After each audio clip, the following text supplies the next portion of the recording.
Vamos manter a pontualidade e começar aqui no horário, né? Em respeito a também todo mundo que está aqui nos acompanhando, né? E acho que quem for entrando vai acompanhando esse processo, né?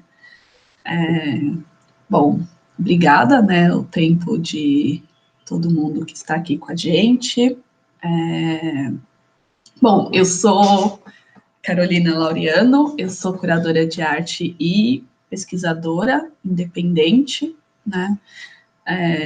Dentro do meu recorte de pesquisa e trabalho, eu questiono essas noções de gênero dentro do campo da arte, obviamente incorporando as discussões raciais e de identidade de gênero também, né? Então,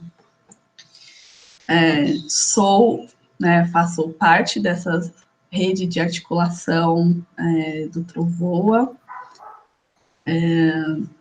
E, bom, vou abrir a mesa aqui também apresentando as nossas convidadas maravilhosas, mulheres incríveis, que estou super feliz de mediar essa conversa entre a Ana e a Renata.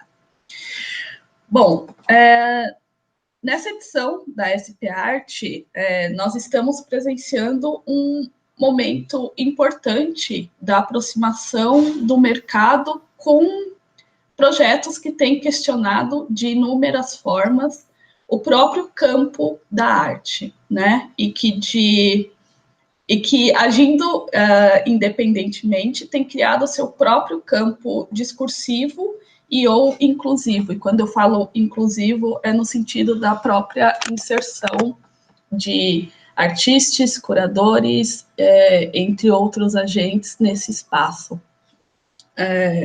Bom, é importante, obviamente, pontuar essa conquista, né, porque ela nos mostra que o futuro, ele é agora, né? Mas, ao mesmo tempo, a gente tem que seguir tensionando esses espaços de conquistas, porque eles não podem ser mais isolados e pontuais, né? Especialmente ainda centrado no eixo sudeste, né?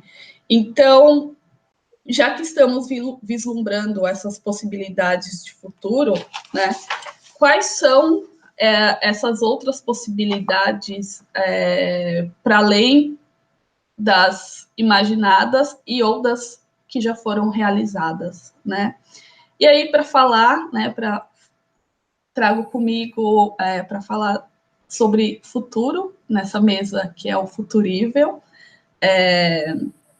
artista visual, pesquisadora e professora adjunta da Universidade Regional do Cariri, a doutora e mestre em artes, Renata Felinto, e a fotógrafa, artista, curadora e articuladora baseada em Recife, Ana Lira.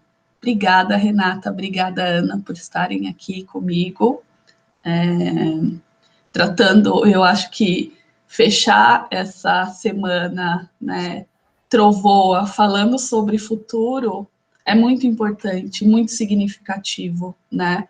Porque a gente está vivendo um presente em constante transformação, mas se a gente não olha para esse momento e do que foi feito, né, do que foi realizado, como a gente conecta isso com o futuro, né?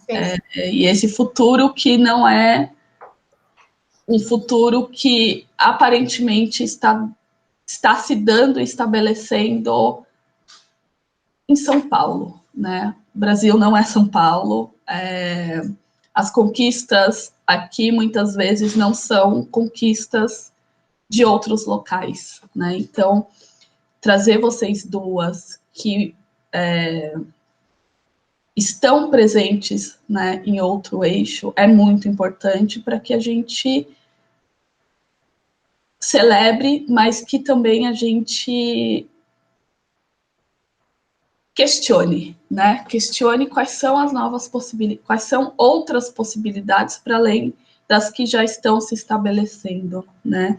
Então, eu queria convidar primeiro a Renata, aqui acho que a minha pergunta se direciona a você, Renata. No que a gente conversou um pouco, você tem pensado muito nessa questão das relações institucionais, né? A gente está vivendo esse momento de SP-Art, que é um momento importante, porque a gente entende que a validação do mercado, ela tem um peso, né? Esse peso institucional, ele é grande, mas ele não que ele não pode ser a única coisa, mas a partir desse momento de abertura, como a gente usufrui disso para uma expansão, né? E eu queria que você apresentasse para a gente o que você tem pensado, né? Eu acho que você, inclusive, é uma artista que está vivendo esse momento agora, né, as instituições olhando muito para o que você tem produzido e criando essa validação num circuito, num sistema, né? Você estava aí finalista do Prêmio Pipa,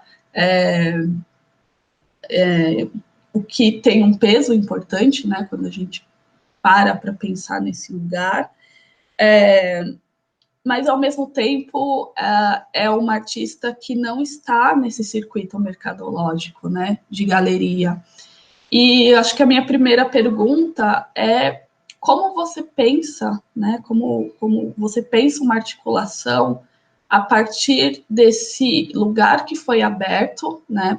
Para você, e aqui eu pergunto como a Renata artista, e quais as possibilidades que você vê diante de tudo isso para que esses artistas que não estão inseridos nesse contexto mercadológico, eles possam vislumbrar a sua vivência nesse campo da arte, né? E qual seria também o papel dessas instituições de trabalhar esses artistas que não têm uma galeria para que possa existir uma sobrevivência, né?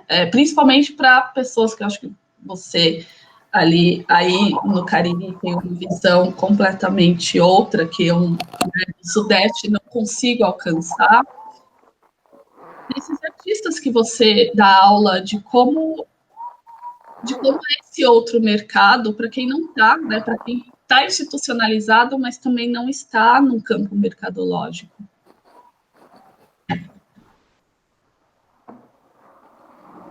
Boa tarde a todas as pessoas presentes.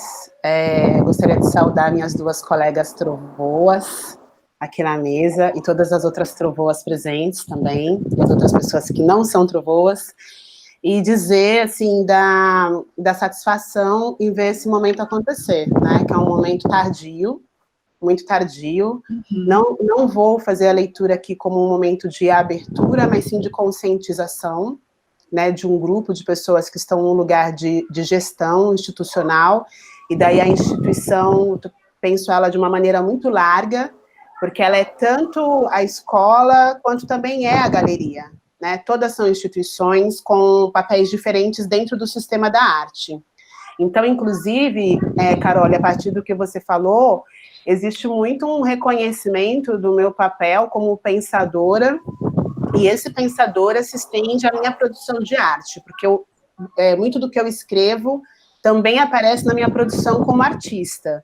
Então, eu vejo esse lugar de, vamos dizer, visibilização da minha produção muito em virtude dos carimbos que eu consegui reunir na minha trajetória nesses últimos anos, incluindo aí o de doutorado, né? Então, a inserção do meu nome nesses espaços, ela tem relação com esses carimbos, né, que a hegemonia força as pessoas a terem como uma forma de garantir determinados conhecimentos e, ao mesmo tempo, determinados nomes, né, do ponto de vista do arcabouço artístico, conceitual, intelectual, né? Então, uma validação de mesmos nomes que vão servir como uma referência para nos dizer o que é, o que não é arte, né? O que será a não validade. Então, eu vejo muito, nesse sentido, a minha inserção nesses espaços, incluindo aí o Prêmio Pipa, porque eu sou uma artista já de 42 anos, e eu atuo como artista desde os meus 18 anos de idade. Então, seria inimaginável ser uma artista reconhecida aos 25, 30 anos de idade, partindo do lugar de onde eu venho como pessoa. E nesse sentido, nós temos hoje artistas de 25 anos com uma grande visibilidade, né? Em decorrência da internet, em decorrência de estarem jovens nesse momento, né, de bases que estão sendo estremecidas, né, alteradas, e respondendo a sua questão, eu preparei uma pequena apresentação de 10 pranchas, que eu gostaria de mostrar, porque ela tem uma continuidade aqui de conversas que foram feitas comigo, com a Ana Lira, mas também que já ocorrem dentro do espaço do Trovoa, já ocorrem no âmbito da universidade, junto com os colegas e as colegas que são historiadores da arte, curadores e curadoras, você mesma, né? Então, são questões que têm permeado as nossas vidas, porque um ponto que é fundamental, que ontem até apareceu na conversa com o Ailson Heráclito, que como eu, é professor e artista, e que é um artista da geração 80, que não aparece como geração 80, né, e que teve o seu nome alçado, né, a esse espaço também há pouco tempo, se formos pensar na idade dele, questionamos um pouco ontem, a partir da conversa que foi realizada no espaço do CPF, do SESC, sobre nós, pessoas racializadas, chamadas de negras, que nós estamos agora tensionando para mudanças de entendimento como afrodiaspóricas, né, sendo tema, né, e na verdade nós não somos um tema, ser pessoa racializada são as nossas vidas, né, então eu vou apresentar de maneira sintética, para não ocupar muito do espaço. Eita! Deixa eu ver aqui o documento. Eu vou tentar fazer isso será que 15 minutos tá bom, gente? Tá, perfeito. Tá dentro do que a gente imaginou mesmo. Tá, para não também comer muito do tempo da nossa conversa como discussão, né? E também do tempo de fala da Ana.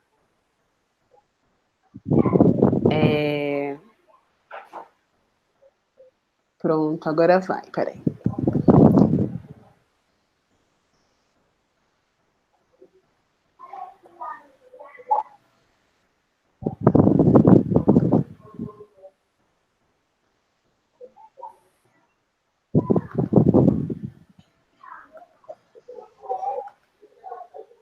Ai, não aparece a minha apresentação aqui.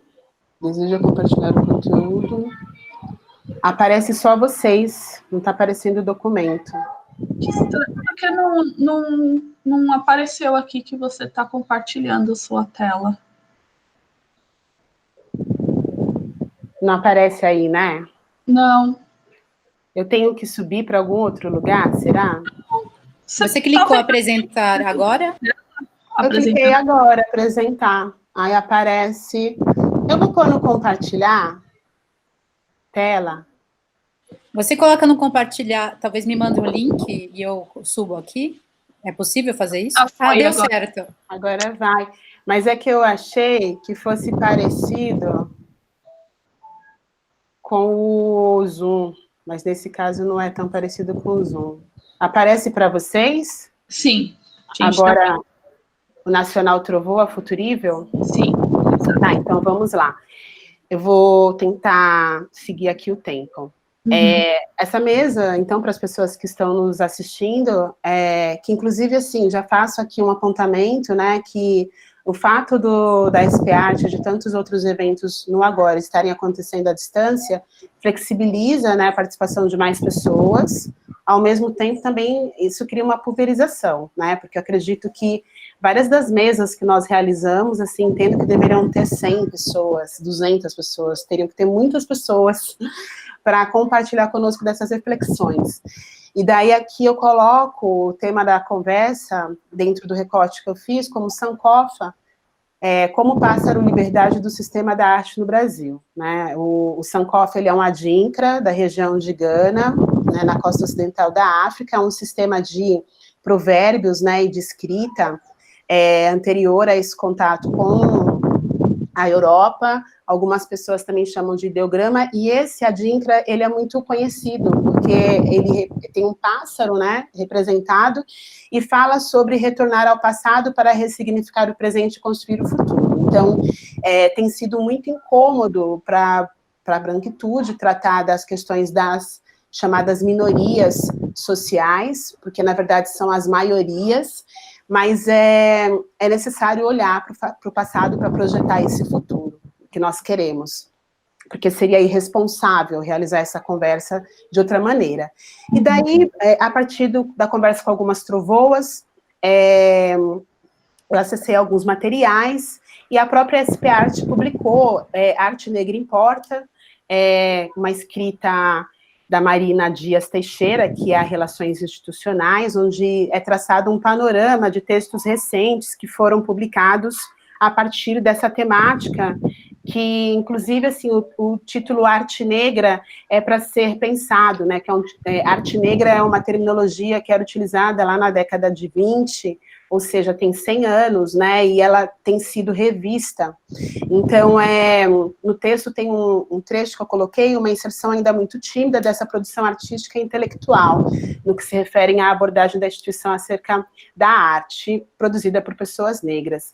E daí eu gostaria de trazer essa questão de uma maneira honesta e ética, porque nós precisamos entender que o sistema da arte, e dentro do sistema está o mercado da arte, ele reflete a sociedade racista, né? Então, tímida seria quase um eufemismo para essa questão. E nesse editorial temos 4 artistas do Brasil, 4 curadores e curadoras do Brasil, 3 colaboradoras. Então, ao longo, acredito que de 1 ano, 2 anos, essas foram os destaques, né, considerando a produção de pessoas afrodiaspóricas como tema, né? Então, eu gostaria só de ressaltar, para quem nos assiste, que aqui na Universidade Regional do Cariri, levantamos no grupo de pesquisa Mizinga, do qual a Eliana Amorim, que entrou, faz parte, e fez parte como bolsista, mais de 130 artistas negras no Brasil em atividade. No nosso Nacional Trovoa, nós temos artistas em todas as regiões do país. E daí 3 mulheres artistas contempladas a partir dos textos, das abordagens da SP Arte, é pouco, é muito pouco. E daí não é mais aceitável que nós sejamos uma abordagem dispersa e pontual dentro do sistema. E eu trouxe uma citação que ela precisa ser resgatada como as nossas práticas decoloniais que ocorrem antes da sedimentação desse termo, a partir do pensamento dos latinos-americanos. Trouxe o Guerreiro Ramos, Alberto Guerreiro Ramos, que eu mencionei ontem, inclusive, também, porque tem um texto que precisamos ter contato, que é A Patologia Social do Branco Brasileiro. Então, contrariando uma série aí de cientistas sociais e sociólogos, antropólogos, esse texto de 1955 faz uma outra abordagem, no qual ele traz uma reflexão crucial, que é a branquitude e o sistema da arte branco, o mercado branco, nos vê como um tema, para ser abordado ocasionalmente, enquanto que ele vai colocar que esse negro tema, ele entra em conflito conosco, que somos negro-vida, né? Nós, pessoas nomeadas como negras, falando das nossas vidas, da nossa cultura, da nossa história e da nossa arte. E ontem eu pude ter contato com a pesquisa que o Alain Arie está realizando, chamada Negra Estudo, Práticas Decoloniais, onde ele vai fazer um levantamento a partir das galerias de arte do Brasil, e ele explicita da dificuldade de obter resposta das galerias, porque as galerias não querem tratar desse assunto, onde ele vai levantar uma série de quesitos para poder identificar quem são as pessoas artistas das galerias. Então, um dos quadros que ele traz aqui, que das galerias que ele conseguiu obter resposta, tem uma pessoa artista indígena, 4 pessoas artistas pardas, entendendo que no Brasil o termo pardo hoje ele tem sido cada vez mais flexibilizado, porque agora ninguém quer ser eurodescendente, né? Então, é importante pensar quem são essas pessoas pardas, porque elas podem ser lidas como socialmente brancas no Brasil e em outros lugares do mundo, né? 14 pessoas asiáticas, 27 pessoas negras, 573 pessoas brancas. Então, aqui a gente tem um quadro que o Alan disponibilizou para que eu mostrasse hoje e que está no Instagram dele, onde ele mostra a disparidade racial das pessoas representadas pelas galerias.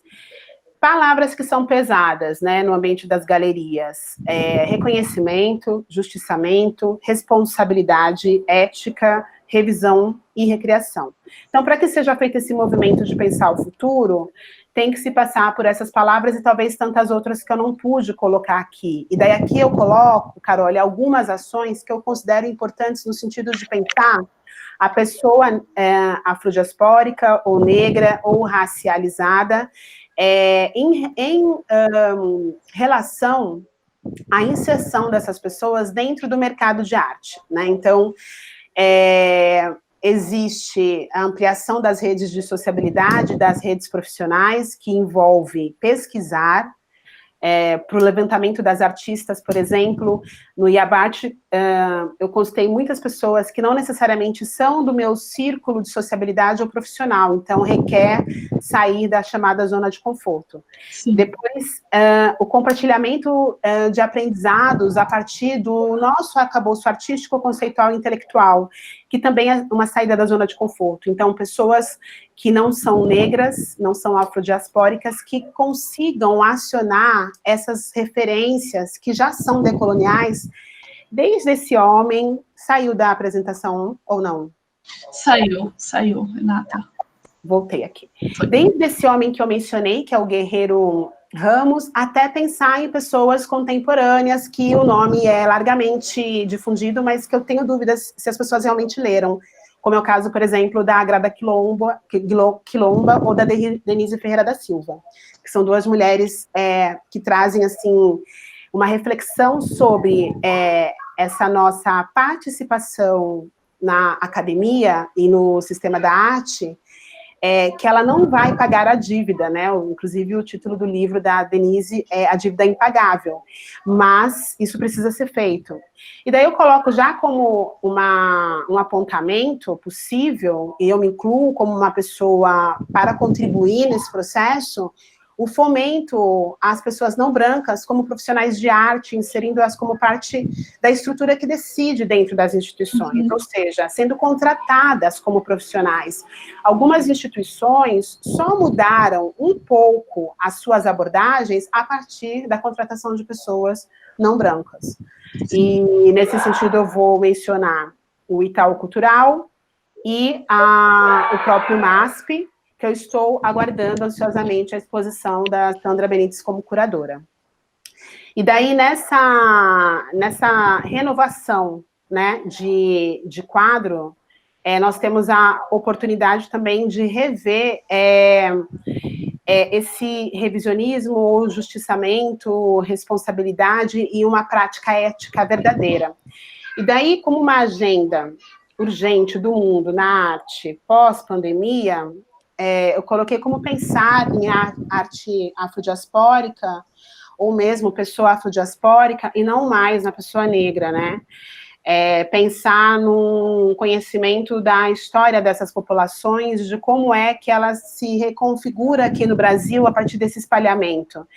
Então, aqui tem algumas sugestões, né? Que é constituir, por exemplo, um programa de trabalho, ou um grupo de trabalho interno na SP Arte, para antes, durante e depois da feira, como uma ação contínua, que é o que o Itaú Cultural fez.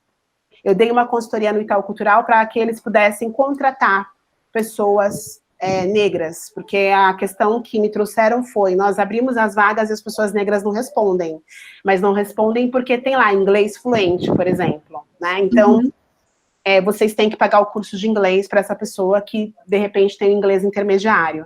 Então, foi uma consultoria nesse sentido, e eu acho que as outras instituições todas precisam entender que deve se oportunizar a formação do funcionário e da funcionária não branca que queremos, porque muitas vezes nós sabemos que as pessoas não têm essa possibilidade na sua história de educação formal, informal e não formal.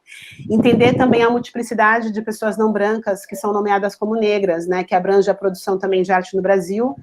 Como você falou, Carol, a experiência de São Paulo não é a experiência do Ceará, a de Fortaleza aqui no Ceará não é a do Cariri, E a minha não é a da Ana Lira, né? Então, uma pauta comum, ela precisa existir para tratar as pessoas racializadas, mas não como apagamento da nossa subjetividade, né? Então, o próprio mercado de arte precisa compreender que existe uma multiplicidade de assuntos que vão ser ligados a essas pessoas afrodiaspóricas ou negras que se colocam como negro-vida nas suas produções.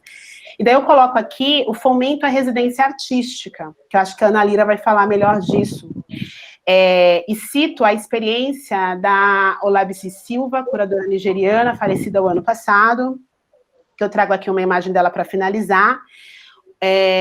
Também sugiro fomento à comercialização de obras de artistas independentes em agenciamento direto com a SP Arte, com pesquisa e levantamento realizado ao longo do ano, não na véspera da feira. Então, assim como existe um programa de performance, talvez seja necessário pensar em outros programas e um que convide uma pessoa para fazer uma curadoria a cada feira, considerando pessoas que estão fora do sistema das galerias.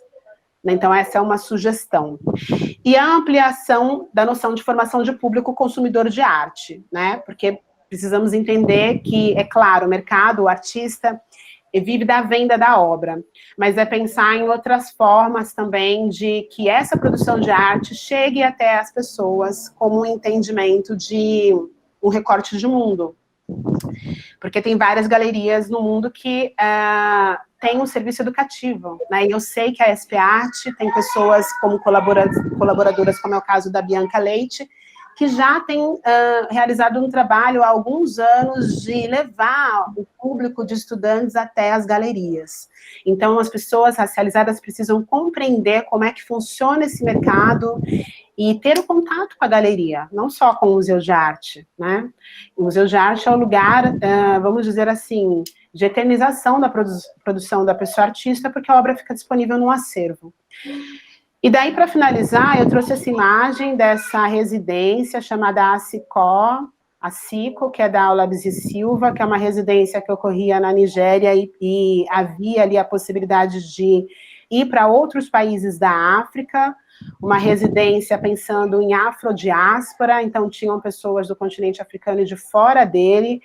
É uma residência rica no sentido de propiciar que as pessoas pudessem entender as diversas negritudes e formas de ser pessoa negra e afrodiaspórica no mundo. Eu tirei essa imagem da Contemporary End, que é uma página e revista importante nesse quesito.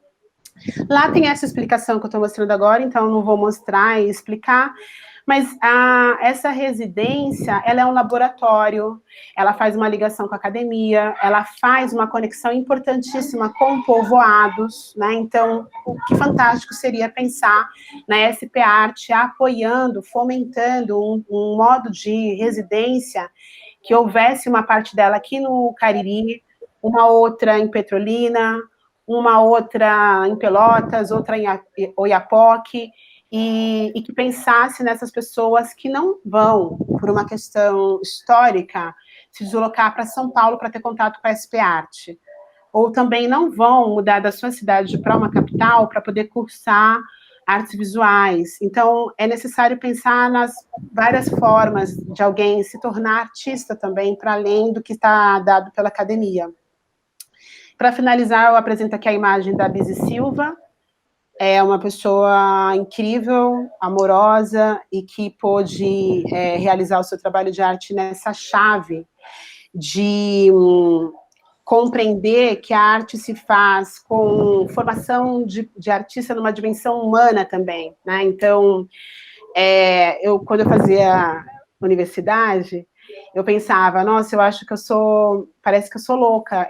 A universidade, ela pode te enlouquecer, né, de fato, porque para mim era fundamental pensar em questões que eu via que não tinham nenhum sentido, nem para professores e professoras, nem para os meus colegas, né, e hoje, com essa mesa, com essa nossa conversa, eu vejo que é possível conversar sobre isso, né, então, o horizonte que eu aponto, Carole, para finalizar a resposta e passar a palavra à Ana, em relação à minha carreira, claro que eu já quis estar numa galeria e ainda quero, mas ela precisa ser uma galeria que compreenda a minha especificidade de pessoa humana no mundo, né? Que não me force a produzir de uma maneira enlouquecedora, porque o meu cotidiano já é enlouquecedor, né? Então, compreender o lugar que as pessoas habitam, os corpos, né, que as pessoas habitam, os seus contextos, é fundamental para que as pessoas não brancas, e principalmente fora desses eixos, Rio-São Paulo, possam ser, então, não digo contempladas, né, mas possam ser vistas pelas galerias. E, a partir disso, negociar a forma de contratação dessa pessoa por uma galeria. Então, acho que nesse momento da minha vida, é o momento em que eu estou aberta para dialogar com uma galeria, né, mas não para aceitar exatamente os termos da galeria, porque já apareceram algumas que eu não pude aceitar, né? Eu gosto de dizer que eu sou uma mulher que eu sou mãe, porque as pessoas escondem a vida do sistema da arte, da vida profissional, né? E isso precisa ser explicitado. Então, inclusive questões estruturais básicas, como ateliê, é agora que eu vou estruturar novamente por conta também do Prêmio Pipa, né? Que vai me permitir estruturar um espaço que eu quero dividir com as minhas estudantes, meus estudantes aqui no Cariri. Como espaço de trabalho coletivo. Então, acho que seria isso, assim, pensar numa responsabilidade histórica, né? Porque as pessoas com herança no Brasil têm uma contribuição dos meus antepassados nessa herança, né?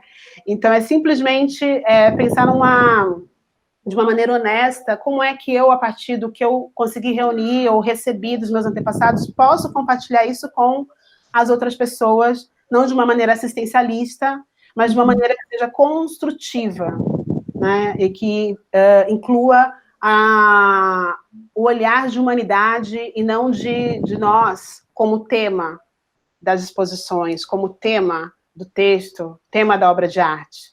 Acho que é isso, finalizou minha fala, e respondendo a pergunta também. Desculpa, mas eu sou professora, então, como nós conversamos antes de entrar, às vezes para mim é muito importante organizar dessa forma o pensamento. Obrigada, Fernanda, por você reservar um pouco da sua agenda para nos acompanhar, porque para nós é muito importante esse momento de debate. Eu passo a fala agora. Obrigada, Carole. Obrigada a você, Renata. Acho que, bom, mais didático do que você trouxe, acho que é impossível, né? Fico agradecida, né, porque a gente está aqui ao mesmo tempo debatendo que não é mais a nossa responsabilidade esse didatismo, né? É o caminho contrário, né? Agora, acho que as coisas, elas, minimamente, para não dizer, né, mais, elas estão dadas, né? Acho que só, talvez não compreenda quem não quer compreender.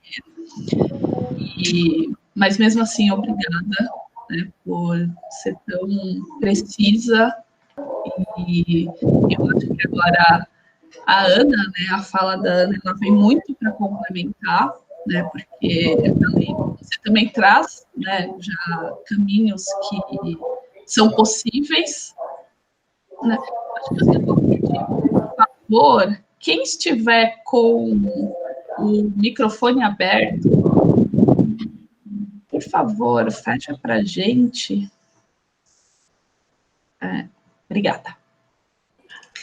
E que aponta, né, essas possibilidades que sim, é possível, né? É possível um futuro que nos abarque enquanto sujeitos, né? Não enquanto tema, né? Sim. Eu apontei um pouco isso, inclusive, no texto que eu escrevi para o View Room da Trovoa, né? Nós temos um caminho em comum de ser pessoas racializadas, né? Mas a gente precisa cada vez mais, a gente não, né? A branquitude, descortinar esse olhar para não nos enxergar tão somente quanto, né? Um tema, mas como potência, mas como pluralidade de interesses, né?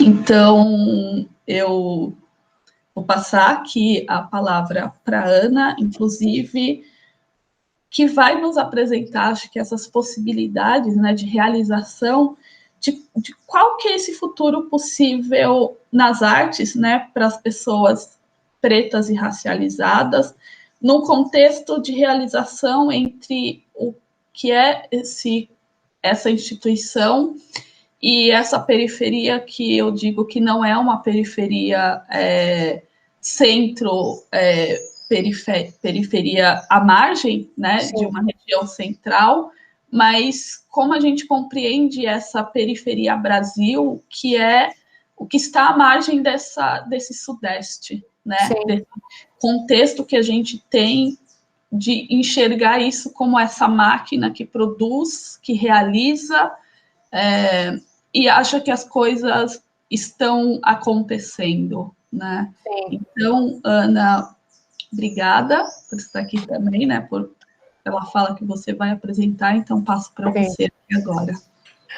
Oi, minha gente, boa tarde, Carole, boa tarde, Renata, boa tarde a todos os participantes que estão aqui.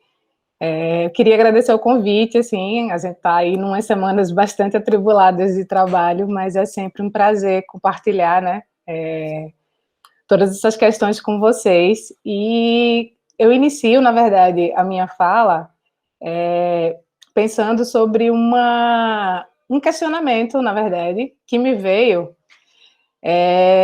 de uma experiência que eu vivi aqui em Recife, quando a gente, em 2013, no final de 2013, né, nós estávamos participando de uma Bienal, de uma reunião para uma escuta dos curadores da Bienal de São Paulo de 2014. E nesse dia, especificamente, assim, do tipo, haviam representantes de várias instituições de Recife nesse encontro, e as pessoas, Recife estava passando por um momento muito delicado, né, porque a gente teve aí um momento de uma década de uma década que foi entre 2006, menos do que isso, eu acho, 2002, exato, 2002 a 2010, mais ou menos. A gente teve aí quase 8 a 10 anos de Recife ser um centro muito importante, né, de produção cultural e de produção de arte contemporânea. E a partir de 2009, mais ou menos, nesses últimos 11 anos aí que a gente vem vindo, a gente pegou uma série de gestões públicas, né, que foram enfraquecendo o apoio a artistas, então uma série de eventos importantes que a gente tinha na cidade, e uma série de articulações que permitiam que a gente circulasse pela cidade inteira, em processos de formação artística, em processos de troca, né, do tipo isso financiado com dinheiro público, arrefecessem. Então, a gente deixou de ter esse apoio, a gente deixou de ter essas iniciativas encaminhadas por conta das escolhas políticas, das gestões públicas que assumiram tanto a nível municipal quanto a nível estadual. E nessa reunião específica de 2013, a gente estava com essas representações dessas instituições, dos principais museus, das principais galerias públicas da cidade nesse contexto, e os museus e as galerias públicas de Recife, nesses 10 anos mais recentes, eles estão passando por um super desafio, que é de não ter verba para fazer absolutamente nada. Eles são caixas, né, que recebem exposições que já estão autofinanciadas. Mas aí veio uma fala que especificamente assim, me assustou nesse momento, que foi das representações dessas instituições chegarem e nos dizerem assim, e dizerem para a equipe de curadoria da Bienal naquela época que não estava havendo produção artística em Recife. E aí eu falei, como assim, gente? Como assim? Tipo, os coletivos independentes estão bombando, sabe? Assim, do tipo, a gente está tendo uma série de articulações em todos os lugares da cidade, né? Do tipo assim, está havendo toda uma profusão de artistas independentes entrando em contato, curadores independentes articulando processos e tal, etc. E como é que vocês estão dizendo que não tem nada acontecendo na cidade? Então, não está acontecendo a nível institucional significa que não está acontecendo nesse campo, sabe? E aí, nesse sentido, eu posso tentar expandir essa pergunta para um debate que aconteceu, isso foi em 2013 e em 2016, na abertura do Vídeo Brasil, da exposição que o Daniel Lima estava curando, que era o Agora Somos Todos Negros, né, que numa conversa com a Rosana Paulino, que a pergunta do Daniel era justamente assim, tipo, onde estão os negros na arte? Eu trouxe para a Rosana essa questão, assim, eu falei, olha, a gente não pode medir a experiência da arte produzida por artistas afrodiaspóricos pela presença deles no circuito, porque essa arte, ela acontece fora, né? Então, é um debate que já está aí, tipo, há um bom tempo que eu tenho tentado puxar essa discussão de que nem sempre a arte negra ela vai conseguir se estruturar dentro das instituições como elas estão posicionadas. Por quê? Porque essas instituições elas respondem a um tipo de prática, a um tipo de linguagem, a um tipo de direcionamento que foi construída, né, pelo modus operandi do pensamento moderno europeu para o que seria a arte, né, que as cosmologias negro-descendentes, as cosmologias dos povos originários não conectam. Então, muitos desses espaços institucionais não conseguem receber as nossas linguagens, né, não conseguem receber os nossos lugares de criação, porque historicamente, né, da maneira como tudo isso foi produzido, como tudo isso foi articulado, deu a entender de que essa produção era uma produção não artística, né? Então a gente tem aí uma série de artistas, uma série de criadores, uma série de articuladores culturais produzindo isso de uma maneira extremamente rica, extremamente cheia de processos simbólicos, sensoriais e tudo mais, em diversos cantos do país e da América Latina, que não conseguem ter suas produções reconhecidas, né? Ou quando são reconhecidas, elas são reconhecidas em categorias exotizantes, em categorias limitadoras, né? Porque não se consegue entender que esse tipo de produção é uma produção de cultura, porque essas culturas foram consideradas não conceituais, né? Então, a Renata traz a Denise Ferreira da Silva, né, que é uma filósofa que eu já estou lendo aí há muitos anos e tal, e colaborando com ela também dentro desses contextos, né? O livro que a Renata falou é esse aqui, né? A Dívida Impagável. Então, assim, tem PDF para quem quiser baixar e tal, etc. É importante também que as pessoas tenham acesso ao pensamento da Denise e ao que ela constrói, porque nesse exato momento ela criou um programa no Canadá específico para trabalhar essas questões de vida mesmo, de justiça social, e ela tem recebido muitos artistas dentro desse processo. Mas quando a gente pensa nesse lugar, né, a gente entende como é que essas relações de poder se dão, né? Como é que essas relações de poder se constituíram dentro do campo cultural no Brasil e como é que elas foram usadas para silenciar e para invisibilizar todas essas outras regiões que existem no entorno, né, do que seria esse grande circuito que está aí alocado em São Paulo, né? Não só em São Paulo, mas no Rio de Janeiro um pouco também, né? E Brasília, eu acho que em alguns aspectos, né? Você tem ali, que querendo ou não, Brasília ainda é hoje o centro do dinheiro e o centro do poder no Brasil, né? Então, a nível federal, ela ainda determina algumas políticas públicas, né? E alguns direcionamentos que são importantes a gente também perceber e não deixar de acompanhar.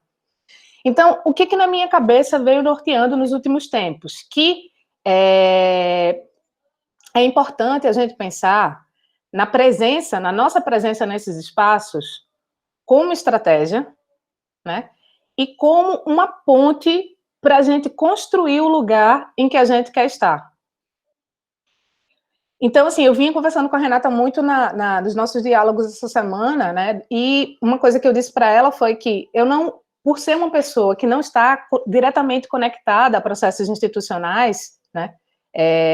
E nesse caso especificamente, eu posso evidenciar um pouco porque eu segui, eu acho que o caminho que praticamente todas nós seguimos, né, do tipo de fazer uma boa universidade, fazer um processo de especialização, né, do tipo assim, vislumbrar a dinâmica do mestrado e do doutorado como possibilidade de articulação. Fui pesquisadora na academia durante muitos anos, até que eu comecei a entender que todo esse conhecimento que eu produzia a partir das minhas escutas e das minhas andanças estavam sendo apropriados pelos meus orientadores brancos, pelas equipes com quem eu estava trabalhando, e eu levei um golpe num determinado momento, né, do tipo, publicaram um texto meu em um livro que é vendido, inclusive aí nas livrarias do país, né, com o nome da minha orientadora, na época.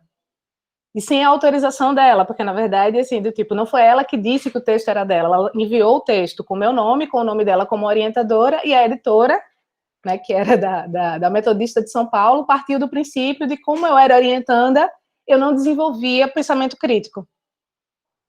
Então, eles retiraram o meu nome e publicaram o texto somente com o nome dela, e esse livro é vendido, né? É um livro importante para a discussão sobre os processos de ditadura militar no Brasil, né? Porque a minha família foi uma família muito perseguida nesse lugar, e ele é vendido sem que essa produção fosse reconhecida. Então, esse momento, na verdade, ele foi um divisor de águas para mim, né? E por que ele foi um divisor de águas, nesse sentido? Porque eu comecei a olhar para a nossa cosmologia, né? E ao olhar para a nossa cosmologia e para as outras cosmologias presentes, eu comecei a entender que a gente desenvolvia uma produção grande de conhecimento sem necessariamente precisar desses títulos. E aí eu fui tentando fazer um esforço, que eu estou nele há quase 20 anos, e eu não sei se eu vou conseguir continuar nele, né? De pautar a ideia de que a gente consegue produzir conhecimento crítico e a gente consegue produzir uma grande quantidade de conhecimento cultural, artístico e de vida, sem necessariamente esse conhecimento estar alocado dentro das estruturas tradicionais de poder, como elas estão articuladas no Brasil, né? E aí, deixa eu só, que meu computador vai descarregar aqui, deixa eu só colocar o carregador nele. Ui. E aí, o que acontece, de certa forma? Em alguns momentos, eu acabo esbarrando, na verdade, num movimento que nós, enquanto artistas e artistas negros, fomos fazendo, né, de fortalecer esse lugar, não só da academia, mas da institucionalidade, como uma forma de dizer que a gente conseguiu, sabe? E eu fui tentando entender que, à medida que a gente vai fazendo isso, que a gente vai fortalecendo esse lugar que foi construído por esse pensamento moderno, que foi construído por essa estrutura europeia, para sedimentar e legitimar seus conhecimentos, né? Sem que a gente também fortaleça essas outras etapas, esses outros modos de conhecimento, e nesses outros espaços, a gente vai dando força para esse sistema continuar ocorrendo da maneira como ele está ocorrendo, né? E a gente não respeita as nossas cosmologias. E aí eu me lembrei de um processo muito forte, que foi quando eu li A Queda do Céu, do Davi Copenaua, né? Que ele é um livro que ele traz, assim, ele tem uma produção de pensamento complexo extremamente forte, extremamente densa, extremamente... eu acho que a gente sequer, quando lê o livro, consegue dar conta, num primeiro momento, de tudo que ele traz, de tudo que ele produz, né? E que vem de um homem que não necessariamente esteve na academia ou que esteve em um espaço institucional para legitimar esse lugar, né? O que foi que ele fez? Ele estabeleceu uma parceria com o Bruce Albert, que é um antropólogo, né? Mas o Bruce Albert precisou escutar o Davi Copenaua durante 40 anos, até que o Davi Copenaua entendesse que ele, de fato, havia entendido o que é que ele estava colocando, para que o Bruce Albert fosse autorizado a publicar esses relatos, né? E aí A Queda do Céu é lançada, né? E aí eu fico pensando, assim, do tipo, no caso, por exemplo, do Iabarte, que é o processo que a Renata está fazendo, assim, do tipo, o quanto de acesso a esses tipos de trabalhos elas não tiveram, né? Do tipo assim, a quantidade de conhecimento que elas estão cruzando e o quanto essa pesquisa é fundamental, né?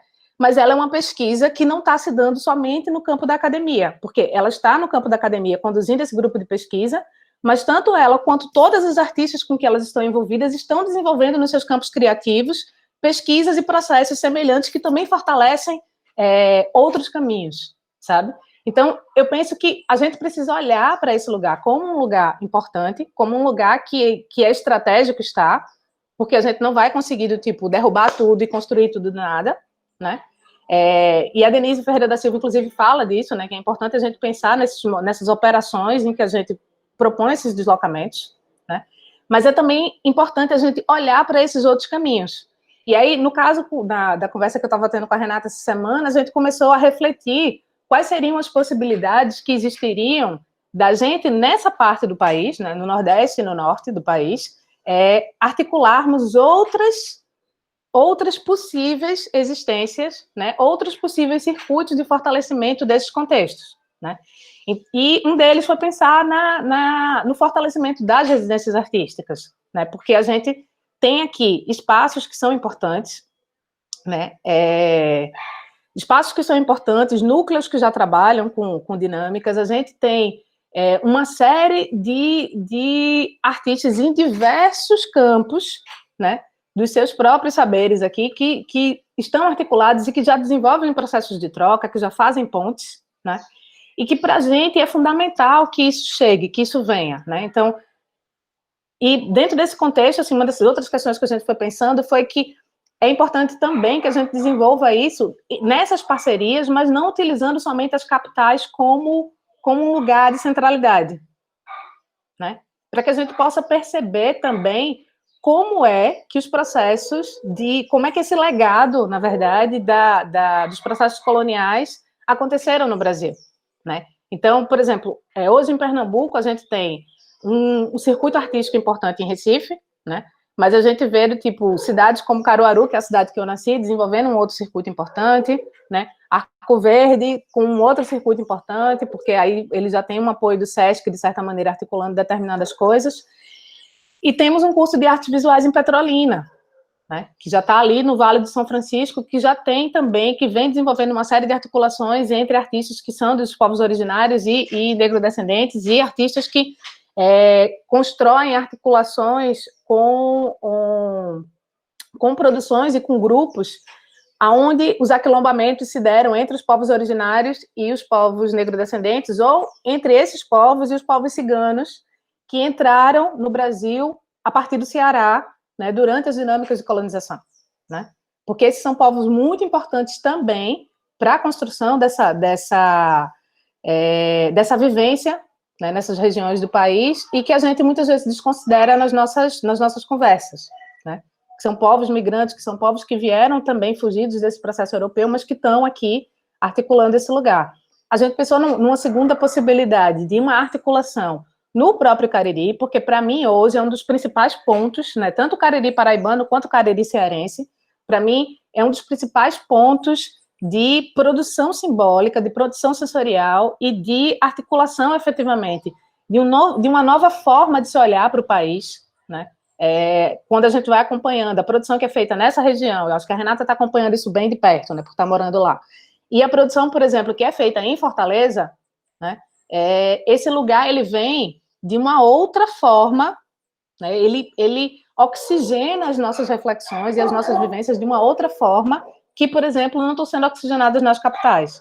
E por que eles podem oxigenar de outras formas? Porque essa institucionalidade funciona lá de uma outra maneira, né? São outras relações, né, possíveis, né? Quando a gente sobe aí para o norte do país, você tem Belém do Pará, mas com a ação da Trovoa, por exemplo, as outras cidades do estado do Pará, que não estavam necessariamente conectadas com Belém, ou associadas a Belém dentro dessa ação inicial, também começam a propor coisas. Então agora a gente está conhecendo, por exemplo, uma cena amazônica que a gente não conhecia, né?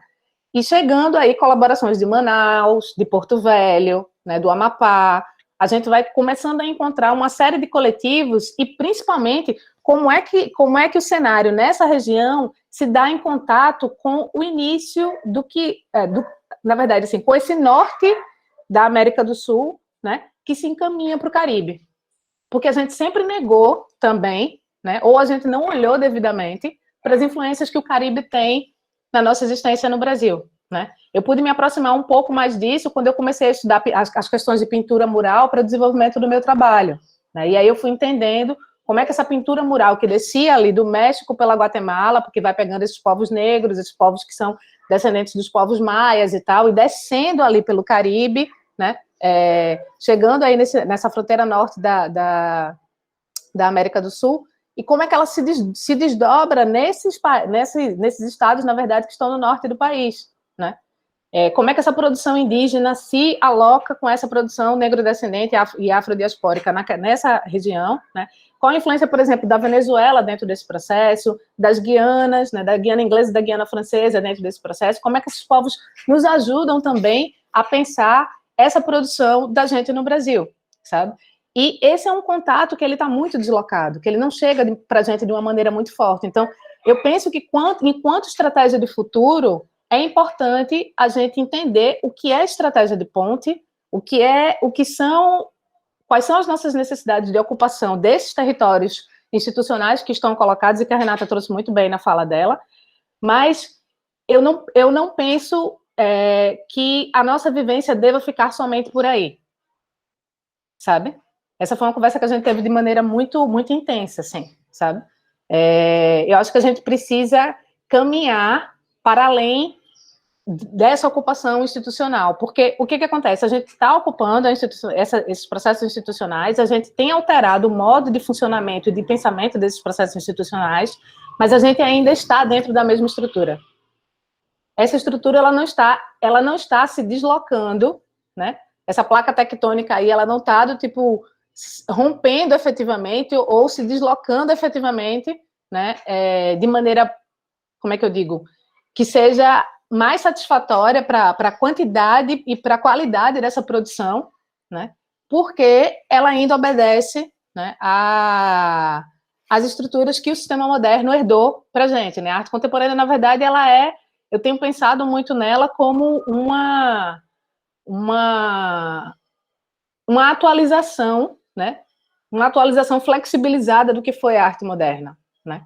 Mas ela ainda não rompe determinados lugares, né? E um dos lugares, por exemplo, que ela não rompe é justamente esse lugar de ruptura que ela estabeleceu entre a obra e o contexto, né? Que para a gente é tão importante, né? Porque muitas obras e muitos processos criativos produzidos por artistas negrodescendentes, afrodiaspóricos, africanos são produções que estão literalmente conectadas com as suas comunidades, com os lugares de onde se vem, sabe?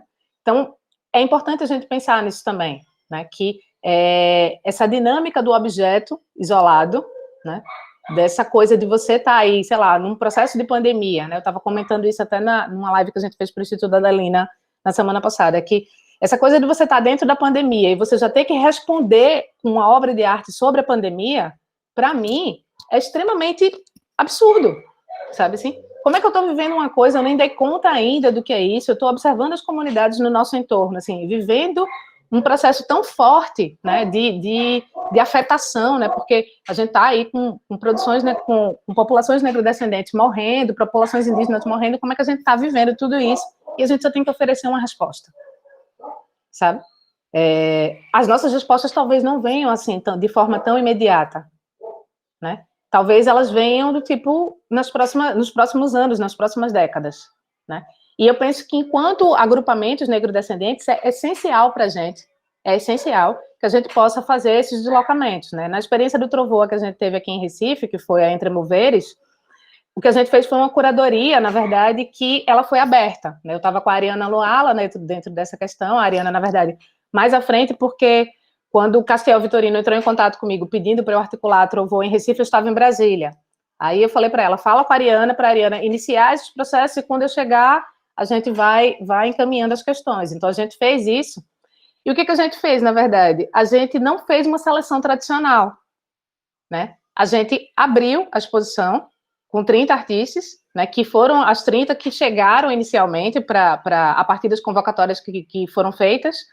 E aí, como a gente contou com um processo de ter 3 meses aí de articulação, né? O Museu da Abolição recebeu a gente por 3 meses, a gente deixou essa convocatória aberta dizendo que todos os artistas que se sentissem convidados, que sentissem que estavam vibrando nessa sinergia do que a gente queria propor, podiam chegar, né? E a gente terminou o processo expositivo com mais de 60 artistas, né? De todos os âmbitos, assim, tipo, artistas dos povos originários, artistas que estavam nessa confluência de aquilombamentos entre povos negrodescendentes e povos originários, né? Artistas que eram trans, que eram travestis, né?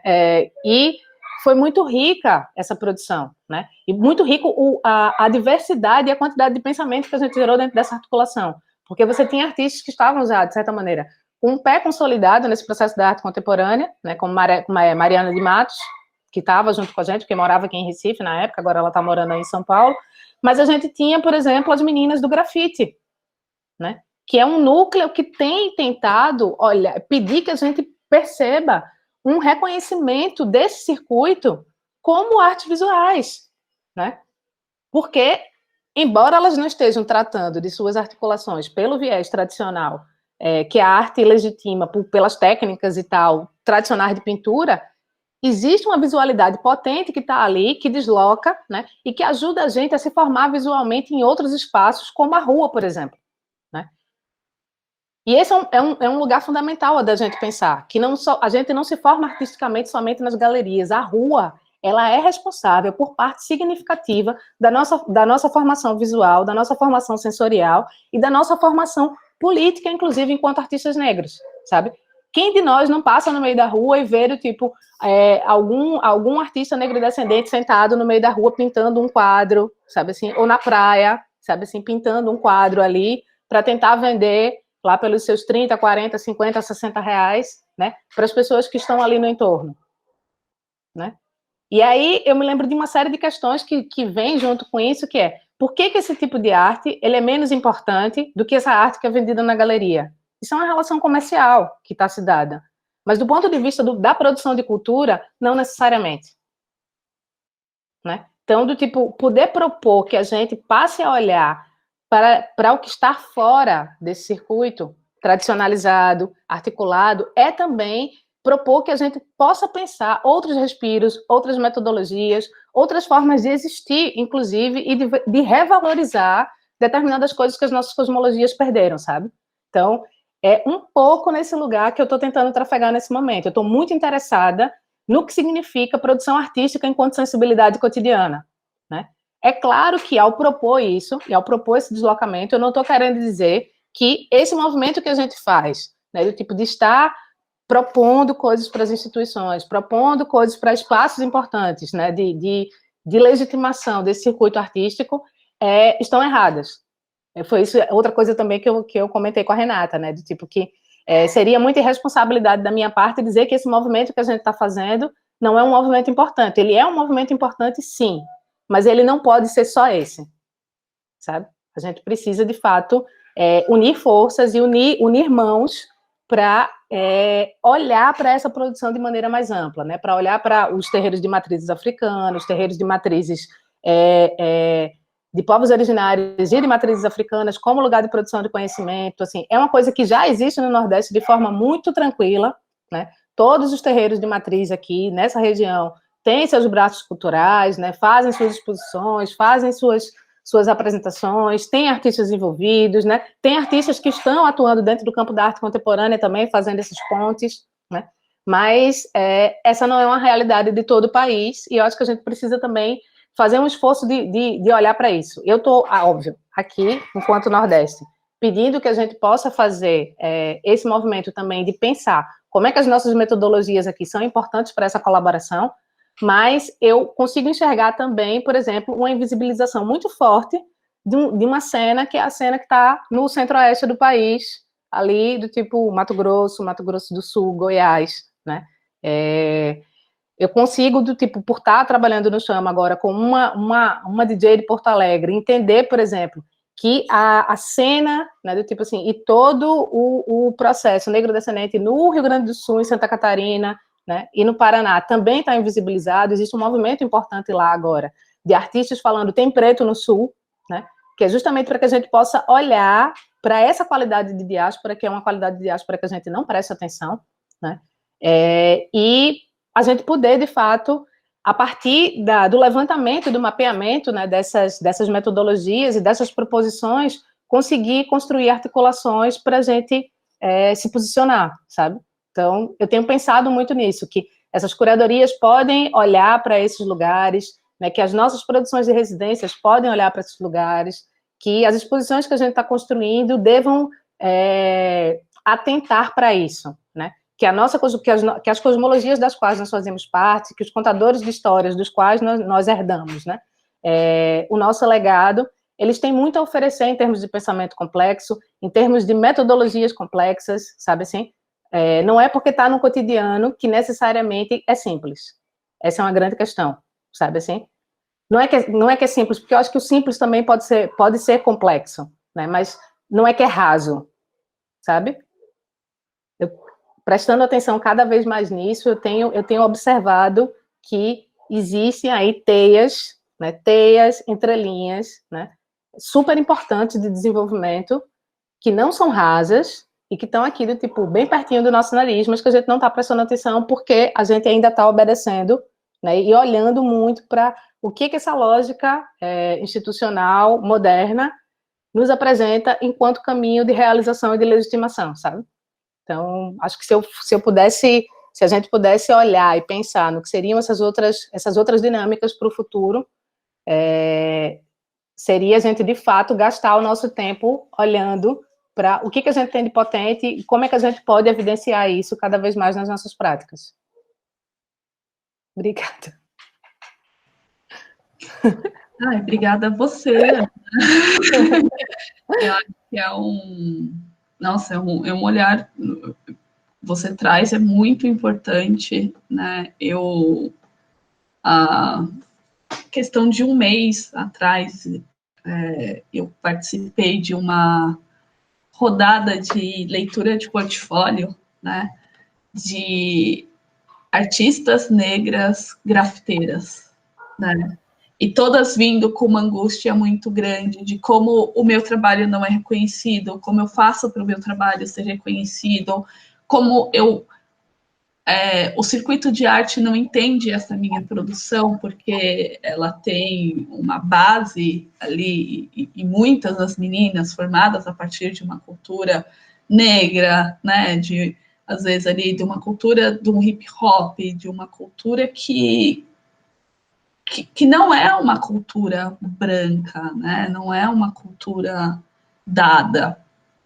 E foram 40 meninas, né? E todas elas com o mesmo questionamento. E isso é muito sintomático. Sim. Né? Porque a sensação de exclusão era muito grande, de o que eu produzo não é percebido como uma produção legítima. Né? Não é assimilado. E elas não estavam falando nem de questão ainda de mercado, era uma questão de compreender o que eu faço é arte. Sim. Né? E tem uma resposta, de certa maneira, dos próprios pares, sabe assim? Porque se a gente, enquanto artista contemporâneo, né, que é negro-descendente, que é afrodiaspórico, se a gente não consegue sequer enxergar que esses nossos pares estão produzindo arte, muitas vezes o reconhecimento que elas pedem inicialmente é nosso, sabe assim? É que a gente olhe para elas e diga, sim, vocês estão nesse lugar de produção de conhecimento cultural e artístico, sabe? Esse é o primeiro passo, sabe? Eu me lembrei de uma questão que eu conversei com a Renata também, que foi uma dificuldade que a gente teve com o Prêmio Eduardo Souza de Artes Visuais aqui em Recife, né? Que essa foi do tipo uma experiência muito louca que a gente vivenciou. Era um prêmio que era articulado pelo Centro Cultural Brasil-Alemanha, aqui, né? E que eles na verdade colocaram como imagem, né, para a gente se guiar e fazer a convocatória para os artistas participarem, uma imagem do século XVII, do Zacarias Wegener, que ele pintava o mercado de pessoas escravizadas aqui em Pernambuco, né? Aqui, que ficava aqui na Rua do Bom Jesus. E essa era uma imagem que era destruidora, porque o ponto de vista dele era o ponto de vista de um pintor que estava no alto de uma passarela, olhando para esse mercado de pessoas escravizadas, aonde todos os feitores e violadores estavam ali com suas formas absolutamente definidas, e o que eram os corpos pretos que estavam sendo escravizados era um amontoado de tinta no fundo do quadro. Então, a gente não existia, a gente não se configurava, sabe assim? Os nossos antepassados, os nossos ancestrais, eles eram simplesmente um amontoado de preto. Não existia forma, não existia definição, não existia integridade, não existia, sabe? E aí, eu perdi a batalha, porque eu era a única preta dentro da comissão, né? Mas era minha responsabilidade escrever o texto. E aí, nesse texto, eu falava, assim, do tipo, olha, a gente não quer mais estar com as nossas imagens associadas a essas correntes. A gente não vai mais continuar arrastando essas correntes nos nossos pés. Sabe assim? O nosso lugar de futuro é um lugar de libertação dessas correntes. É um lugar da gente pensar as nossas narrativas enquanto potência, sabe assim? Enquanto abertura, enquanto, do tipo, uma criação que expande, sabe assim? A gente não vai mais sangrar em público, sabe? E eu acho que isso é fundamental quando essas meninas chegam, porque agora, recentemente, eu também fui da comissão de escolha, né, junto com a Diane Lima e com o Cláudio Bueno, do Porto Iracema das Artes, e uma das questões que eu trouxe para a equipe que estava organizando essa seleção, que tiveram muitos artistas negro-descendentes afro-ameríndios também, é que estava difícil para que esse grupo de artistas conseguisse colocar quais eram as suas poéticas, porque grande parte, né, do tempo de texto que eles utilizavam para preencher seus formulários eram para falar dessa dor, era para falar desse incômodo com esse sistema que oprime. Uhum. Então, se a gente observa esse contexto como um todo, e todos os relatos dessas experiências institucionais, elas estão atravessadas pela dor nos nossos corpos, a gente não pode primeiro achar que esse lugar é o nosso lugar de conforto, porque ele não é, ele está sendo absolutamente desconfortável, então a gente tem que intervir para que ele se torne cada vez mais confortável, e eu acho que esse é um movimento que tem sido feito, né, pela Renata, pelas outras meninas e pelos grupos que estão aí ocupando esses espaços, tornar isso lugares um pouco mais confortáveis, né? Mas uma das questões que eu pontuei também para a comissão foi que, tipo, a gente precisa fortalecer esses artistas de modo que eles consigam olhar para as saídas desse lugar e não continuar ruminando o problema, sabe? Uhum. Então, para a gente é fundamental fazer isso. Não, com certeza. E fundamental estarmos nesses espaços tensionando isso, né? Apontando essas diferenciações, apontando essas questões, porque senão esse futuro ele vai continuar perpetuando um passado. Isso, é isso. A gente tem que romper com essa... Energeticamente tem que girar essa chave. Exato, e eu acho que essa mesa, né, por se tratar de futuro, eu acho que a gente pensa nessas relações de rompimento, né, que eu acho que a gente também ainda está dentro de um processo assimilando e, ao mesmo tempo, cutucando, né, eu acho que a gente está nesse meio da balança ali, na busca desse equilíbrio que provavelmente não chegue tão cedo, mas que é fundamental para que, né, acho que a gente não trabalha para gerações futuras, a gente trabalha para esse momento que a gente está vivendo, né, mas ao mesmo tempo é necessário também trabalhar para essas gerações, né, para que elas vislumbrem talvez muito mais, não mais facilmente, mas mais próximo a esse futuro que a gente está precisando que seja agora, né? Então, eu acho que a gente já está caminhando aqui para 3h15. Eu quero ver aqui se alguém tem alguma questão.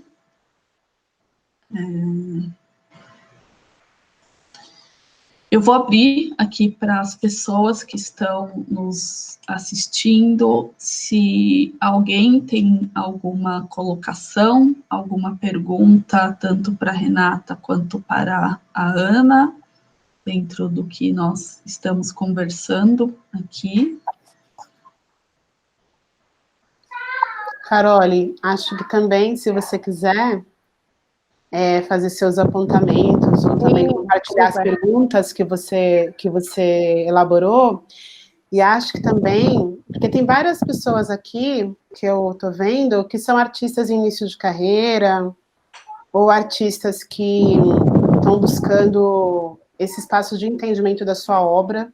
O que a Ana falou é muito fundamental, né? Isso aparece em vários espaços, não só no momento da submissão do trabalho para uma banca de avaliação, que é de um edital, mas também nos TCCs, nos trabalhos de conclusão de curso, da necessidade das pessoas ambientarem quem estará avaliando o trabalho ou lendo o trabalho sobre de que lugar que ela parte, né? Inclusive, tem um trabalho que eu realizo conjuntamente, que é o amortecimento, que ele tem um encontro anterior que é só para isso, é só para as pessoas conversarem sobre quem elas são e para percebermos esse atravessamento, né, da estrutura racista nas nossas vidas a partir do cotidiano mesmo. E a partir desse compartilhamento, depois desse momento de exorcismo, né, dessa carga que não é nossa, mas que foi imposta a nós, é que o trabalho passa a ser realizado realmente, né? Então, quando a Ana foi falando, veio muito rapidamente na minha mente a residência artística acontecendo nesses outros lugares, dentro de comunidades, né? Não para essas comunidades servirem essa pessoa que vem de um grande centro para um lugar que ela não conhece, né? Mas para essa pessoa trabalhar ali como artista e como gente, né? Tentando, na medida do possível, sem ser invasivo, fazer parte de um cotidiano que é outro, porque mesmo eu sendo uma mulher negra de São Paulo, da periferia, vir para o Cariri causou uma transformação muito grande na minha maneira de ver o cotidiano também, né? Desde o que se come no café da manhã até como a luz do dia chega, né, para te despertar. Então, tudo isso transforma a nossa maneira de se ver pessoa no mundo, né? Então, a Ana foi trazendo essas questões e eu costumo falar, né, que o cotidiano não é algo simples como as pessoas pensam que é, né? Então, mesmo no processo que parece simples e fácil dentro do campo da arte, que é a residência artística, quando você mobiliza um grupo de pessoas para sair de um lugar que é a zona de conforto, que é um lugar urbano, onde você tem, inclusive, várias tecnologias à disposição, e ir para um outro contexto, isso modifica a sua forma de pensar o próprio processo de criação também, porque tem determinadas ferramentas que não estarão à disposição, e daí você consegue lidar com a realidade de criar em contextos que tem outros tipos de precariedade, e às vezes essa precariedade é o básico para você conseguir vislumbrar a sua criação, né, o seu projeto. Então, eu achei tudo isso que a Ana trouxe fundamental, né, porque a Ana conseguiu, na caminhada dela, ir para vários lugares, né, ter contato com muitas realidades. E daí, Carol, eu sei que você que é a mediadora... Mas a Carole, gente, só para dar um spoiler aqui, eu a convidei para fazer um texto para o Iabarte, porque nós queremos que essa publicação esteja à disposição para as pessoas, né? Entenderem do que a Ana está falando quando ela fala desses outros lugares e das outras cosmologias, dos outros cotidianos, dos outros modos de ser, porque está nas produções dessas mulheres todas. E daí eu queria que você também falasse, Carol, como é que você observa isso que a Ana Lira trouxe, que é pensar nesses outros lugares formativos da arte, né? E você, nesse lugar de curadora, que tem contato com pessoas que não pensam como você, que não têm a sua sensibilidade, algumas pessoas muito mais duras e herméticas na forma de entender o que é o processo de produção artística, como é que tem se dado, né, essas negociações e essas tensões, né, do seu trabalho de tentar abarcar, né, como uma mulher negra, as produções que não estão em consonância com essa linha do tempo da história da arte do Brasil, né? Dos trabalhos que não estão saindo de uma continuidade do que já foi feito, mas que estão propondo estéticas que vêm de outras linhas do tempo, ou melhor, que vêm não da reta, mas do círculo, do triângulo, né? De outras formas do próprio entendimento, né? Dos ciclos da vida.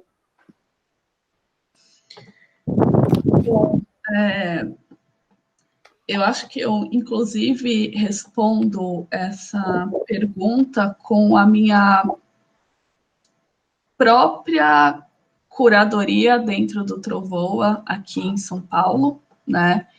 Embora tenha sido completamente dentro de um circuito comercial muito dado, né? Onde a realização dessa exposição acontece em uma grande galeria de arte, né? Ali nesse, não digo nem centro expandido, mas dentro do próprio centro das artes, onde nós estávamos ali no Jardins, né? Um centro de arte e também um centro econômico muito forte, né? Onde as negociações se dão, onde o dinheiro circula. E por mais que esse lugar aparentemente fosse um lugar fácil e certo, ele foi completamente desafiador, né? Inclusive pela primeira aceitação do projeto, né? Era um projeto diferente para dentro de uma exposição de um cubo branco, né? Onde ele havia uma narrativa sensorial que fazia muita importância na minha concepção para que um espectador entrasse e, mais do que ser obra que eles pudessem olhar e tentar compreender, eles precisavam compreender coisas anteriores, né? E essas questões anteriores eram as questões das próprias artistas, que permeavam as pesquisas, que permeavam os trabalhos. E isso era uma narrativa sensorial do corpo, né? As pessoas precisavam entrar despidas de tudo que elas sabiam, né? Porque elas não iam obter respostas. Elas iam sair com mais questões do que elas entraram, porque eu acho que eu tenho pensado muito nessa relação do que eu acho que eu vivendo esse contexto São Paulo e essa profissionalização muito grande, e aí eu falo, né, que o circuito acha que obteve respostas, né, a partir dessas inserções, a partir dessas institucionalizações, mas essas respostas elas são rasas e rápidas, no sentido de achar que eu compreendi porque está aqui. E essa compreensão, ela vai além de uma apreciação da obra de arte, do objeto artístico. E a minha vontade ali era que isso fosse compreendido, né? Fosse compreendido no sentido que não chegue aqui esperando o que você acha que é uma arte, entre aspas, negra que você viu até agora, né? Uma fetização, muitas vezes, do objeto artístico. Essa é uma exposição que você vai sentir o trabalho de arte, porque essas artistas aqui dentro desse espaço, queiram que vocês a compreendam de uma outra forma, e de uma forma que o circuito, tanto mercadológico quanto institucional, nunca ensinou. Ele simplesmente acha que abarca e dá conta. E a partir, eu acho que desde julho, né, junho, quando foi essa exposição, eu tenho tentado pensar, né, o que é essa condição de compreensão além do objeto, né? Porque compreender além do objeto é compreender uma história, e uma história que não está dada, né? Não é porque, né, acho que principalmente São Paulo, que consegue institucionalizar as coisas muito rapidamente, né? Mas essa institucionalização ela pode ser passiva, né? Então, como a gente escuta, como a gente percebe essa história ativamente, né? Então, são inquietações que eu trago desde essa experiência, né? Porque desde o momento onde eu estou numa exposição cubo branco e eu mudo as cores da parede para trazer uma experiência que é uma experiência sensorial, que é uma experiência que vem de uma narrativa de transformação, onde eu não, né, eu começava por uma sala que abordava temas de violência muito claros, mas ele ia e ele passava por uma transformação que era mudança de luz de galeria, mudança de cor de parede para abarcar os trabalhos de arte, onde eu ia para um lugar que ele era completamente acolhedor. E as pessoas não estão preparadas para um acolhimento nesse sentido, de um trabalho que ele te traz para um outro lugar, que mexe, né? Porque ele tá trabalhando com energia, ele está trabalhando com outras relações que elas não são tão somente do objeto, né? O objeto ele é um canal para outras percepções. E a partir de então, né, eu tive um momento onde outros espaços ali de arte me chamaram para conversas, e eu acho que aí são esses lugares de curiosidade, né? Primeiro para saber né, acho que reunir 17 mulheres racializadas dentro de uma galeria, dentro de um mercado onde isso não tinha acontecido em São Paulo. Me chamaram primeiro para perguntar onde essas pessoas estavam, né? Onde as artistas estavam. E eu falo, elas não estão onde vocês querem que elas estejam, né? Porque a gente também percebe que o circuito ele se forma no entorno disso. Então é muito cômodo, né? Eu, enquanto mercado, eu, enquanto instituição, não precisar sair do meu lugar, né? Esse lugar vem a mim. E eu começo. A resposta é muito, talvez, básica, né? Para mim, mas não para vocês, porque essas pessoas, elas estão aí vivendo, e nós estamos vivendo, e nós não queremos mais compactuar com ainda ter que trabalhar para vocês. E ficar pensando nessas migalhas. Nós estamos vivendo as nossas vidas e criando os nossos espaços. Acho que o Trovoa é um movimento que diz muito respeito a isso, né? Então, foi perceber essas nuances e questões onde eu quero as coisas que elas são dadas, que eu possa compreendê-las, né? Dentro dessa lógica, inclusive, às vezes até massiva, e não é dado, né? Porque são outras formas de produção, são outras formas de pensamento que precisam que você esteja aberto de outra forma para compreendê-la, né? Não a partir de tudo que você acha que sabe.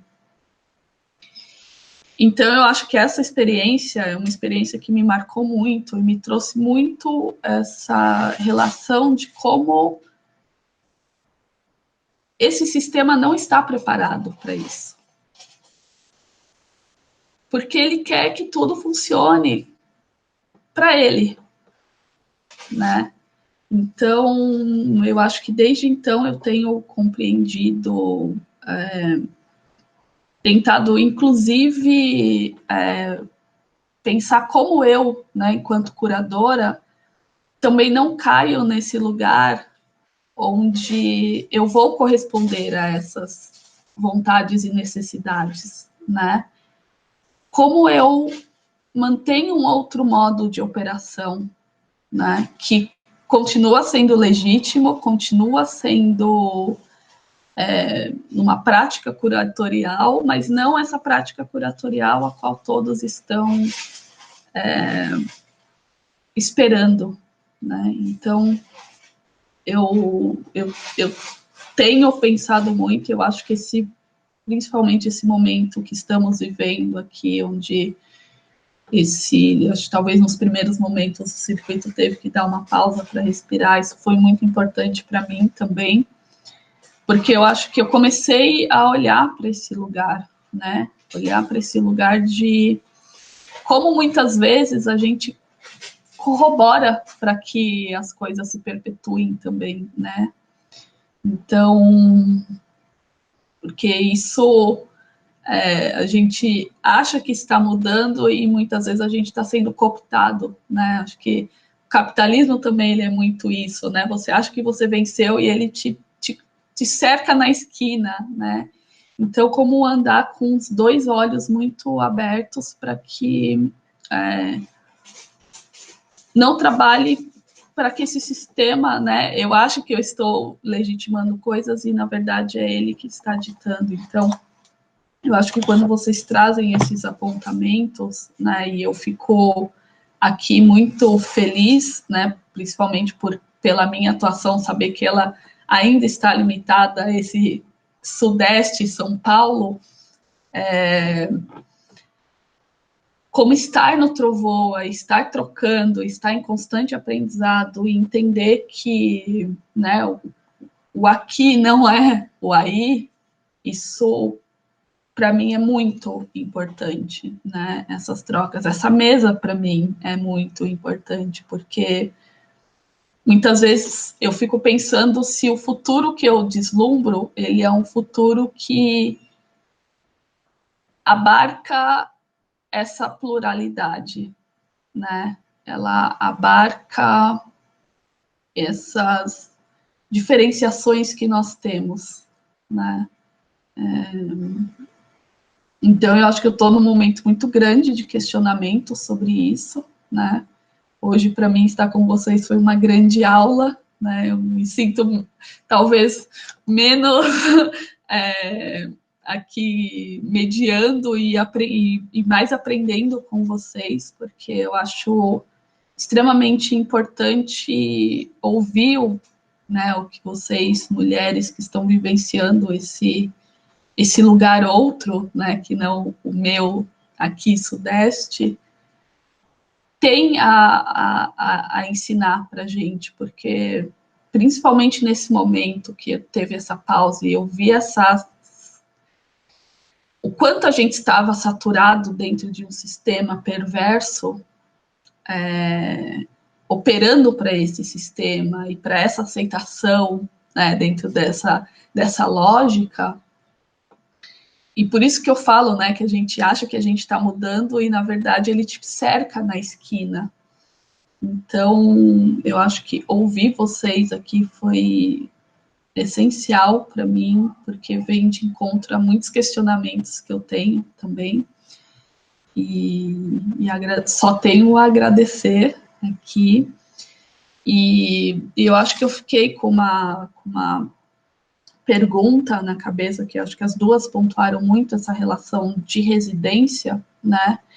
E eu acho que eu queria saber um pouco como vocês vislumbram essas possibilidades, né? Como, inclusive, instituições, né? A gente está falando dentro de uma SP Arte, como essa instituição ela pode colaborar para que isso funcione, porque a gente sabe que também esse contexto de SP Arte, ela, enfim, veio premiando muito tempo, né, esses artistas que estão dentro desse sistema, porque para concorrer, né, às residências, você tinha que pertencer a uma galeria de arte, e aí, a partir dessa seleção, você tem, né, vai participar dessas residências que são muito bem fundamentadas fora, ali, e como a gente colabora, não que esse enviar um artista para fora não seja importante, mas como muitas vezes a gente perde a potência que a gente tem aqui dentro, inclusive, né? Então, eu queria ouvir, né, de vocês, como vocês pensam esse espaço, e como essa instituição, essa feira de arte pode colaborar para isso, né, para que isso aconteça e que a gente olhe o Brasil com essa diferenciação, né? Então, vou abrir para vocês, porque eu quero muito ouvir como vocês pensam a partir disso. Eu queria comentar uma coisa, Carol, a partir dessa tua fala, quando você comentou desse processo de que o sistema ele funciona, ele não está preparado para esses deslocamentos, né? eu sinto que socialmente a gente também não está preparado para certos deslocamentos. E, nesse sentido, existe um processo da gente fazer uma formação que é nossa, né? E uma formação para além desse processo também no diálogo com essas dinâmicas com as quais a gente tem se relacionado. E eu fico pensando um pouco disso porque a Entre Moveres, que foi a exposição que a gente fez aqui em Recife da Trovoa, você entrava na primeira sala expositiva, ela tinha um trabalho de algumas artistas que tinham relação com essa prática, né, do tipo afetiva, emocional, atravessada pelas religiosidades que estão aqui nessa região, que Renata conhece muito bem. E aí, quando Renata traz essa questão da gente conseguir olhar para essa multiplicidade de forma que a gente respeite essas subjetividades, eu percebia que tanto a nível institucional, e eu falo a nível institucional do tipo de outras pessoas de fora do Museu da Abolição que vieram para a exposição, quanto a própria equipe do Museu da Abolição e as comunidades de matriz africana que vieram ver a exposição, eles ficavam muito chocados com a segunda sala da nossa exposição, porque era uma sala em que as artistas negrodescendentes trouxeram trabalhos pós-pornô. Então, ninguém conseguia, as pessoas entravam e elas ficavam absolutamente em choque, porque ninguém conseguia imaginar um corpo preto, né, atuando nesse lugar, né? Porque, em tese, do tipo assim, a pós-pornografia, ela é um debate muito de um circuito, eu não posso dizer branco, mas talvez mais europeu e norte-americano dos circuitos artísticos, né? E as meninas entravam num processo de diálogo dentro desse contexto da pós-pornografia, fazendo uma reflexão profunda sobre a dinâmica da sexualização com a qual esses corpos negros e dos povos originários era visto no Brasil, né? Tipo assim, um desmonte do que era essa magia da Iracema, né? Um desmonte do que é essa ideia da mulata globeleza, né? Do tipo assim, elas iam desmontando esse lugar, reivindicando um processo, não somente de prazer, mas de articulação desse corpo, né? E do que são essas reflexões que atravessam esse corpo nesse lugar, que quando a gente colocou os vídeos, quando a gente colocou as fotos, quando a gente colocou de tipo uma reflexão, inclusive, sobre como essa violência se dá, atravessando esses corpos, por exemplo, nesse lugar da maternidade e tal, que elas traziam muito uma reflexão do pós-pornô também a partir dentro desse processo, as pessoas ficavam absolutamente em choque, né? Sabe assim? Tipo, eu vi pessoas que eram, às vezes, em alguns momentos, assim, líderes religiosos das nossas tradições africanas, assim, sabe, sem saber como lidar com esse conteúdo, com uma comunidade negrodescendente que estava tratando sobre isso, né?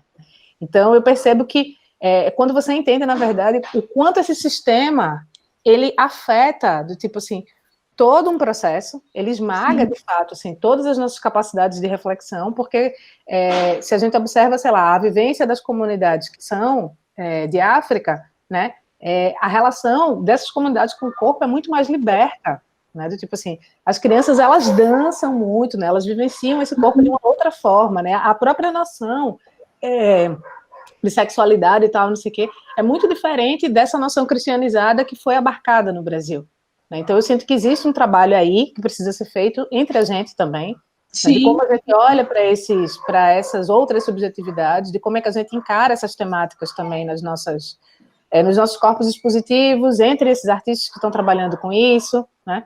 E a partir desse momento eu sinto que quando a gente conseguir construir um lugar de mais firmeza, inclusive, né, nesses discursos, a gente vai conseguir provocar essa institucionalidade para de fato, outros espaços, sabe? Eu tenho olhado muito para isso, assim.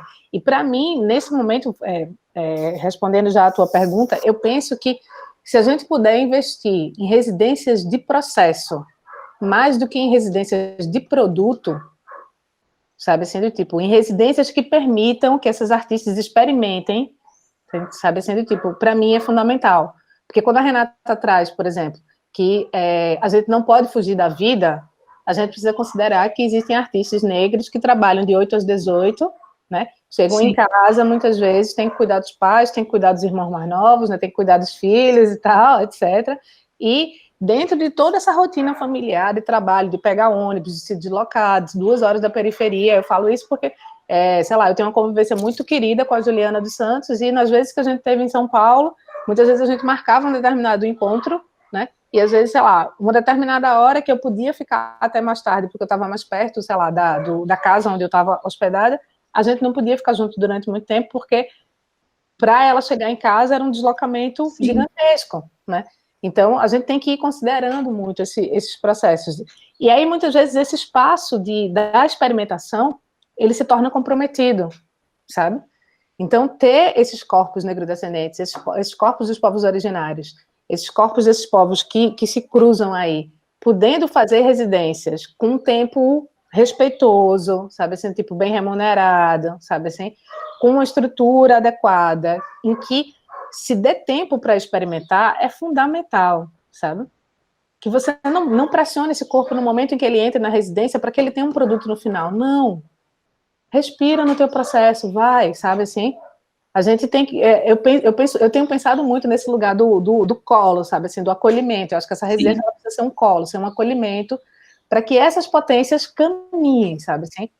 Para que elas possam ir, para que elas possam fluir, sabe? Eu acho que se a SP Art pudesse, sei lá, já que vai se preparar a edição do ano seguinte, né, do tipo, enquanto feira, né, ao invés de selecionar artistas que estão dentro das galerias para fazerem residências a partir do que eles apresentaram de importante enquanto produto dentro desses lugares, sabe assim, se a gente pudesse fazer uma articulação para ter residências processuais antes dessa feira chegar, e esse momento de conversa que a gente está tendo aqui ser o momento em que esses artistas do tipo estão compartilhando o que elas conseguiram experimentar de processo ao longo dessas residências anteriores, a feira acho que seria incrível, sabe?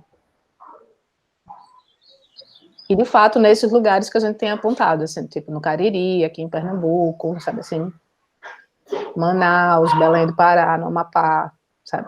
Acho que seria incrível. Isso que a Ana contou, assim, eu não tenho nada a complementar, eu acho que é importante pensar na residência artística como um lugar de processo mesmo, porque, inclusive, contempla a falta do espaço para desenvolvimento dos seus próprios processos artísticos, que é uma situação que muitas dessas artistas enfrentam, incluindo aí também os homens artistas, né? Sim.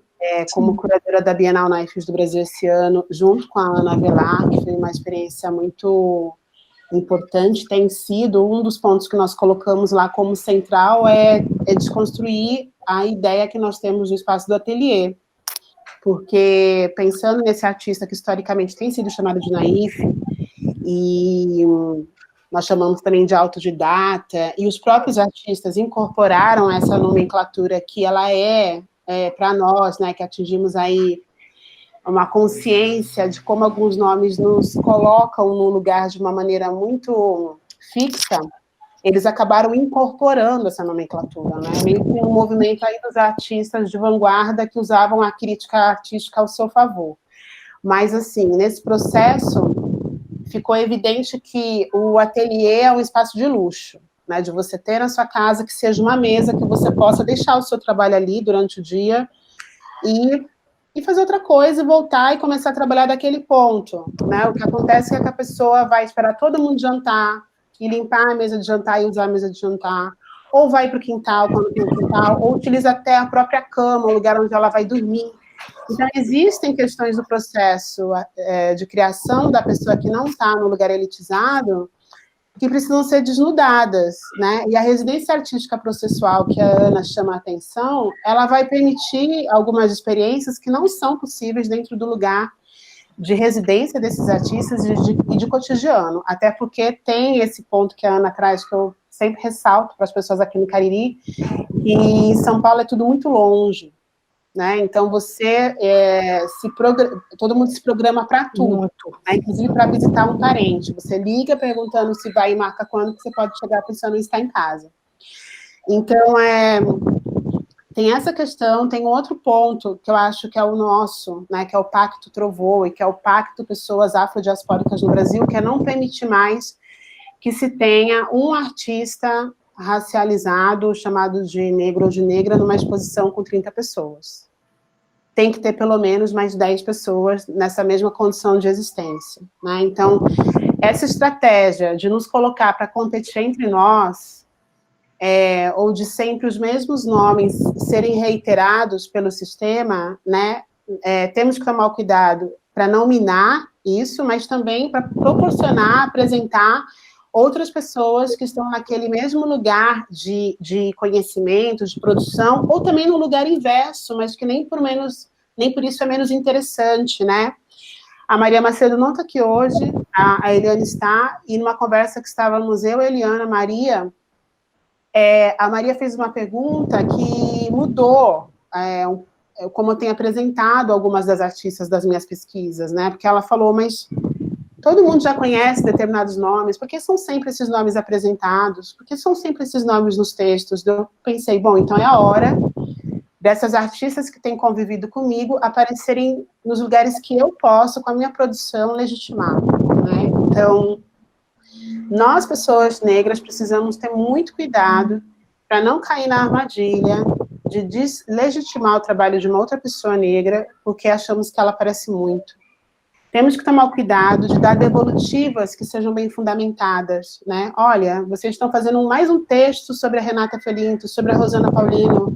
Eu queria dizer que existem essas e essas e essas artistas, que existem esses e esses lugares para vocês pesquisarem. Então, isso não é entregar o ouro, sendo que é um ouro, não é entregar a nossa pesquisa, mas é facilitar a diversificação que nós falamos que precisa ser feita, né? Que precisa ser colocada em prática. E para finalizar, como é que a SP Arte pode contribuir, né? É entender a repartição do bolo mesmo, né? O mercado de arte é um mercado que eu acho que é o único dos poucos, assim como de moda de luxo, que as pessoas não questionam mais o valor de uma obra de arte, né? Nossa, esse trabalho vale 100 mil dólares? Não é disso que nós estamos falando mais. Mas são trabalhos extremamente caros, então nós sabemos que existem recursos, né? Então, a SP Arte, ela pode ser tanto mediadora para que nós possamos acessar a iniciativa privada que tem recursos para investir na área da cultura e da arte, quanto ela própria pode utilizar das isenções fiscais possíveis para fomentar uma residência artística nessas localidades que a Ana mencionou. E, ao mesmo tempo, não existe mais o não saber. O não saber é uma frase que ela deve ser abolida desse espaço, né?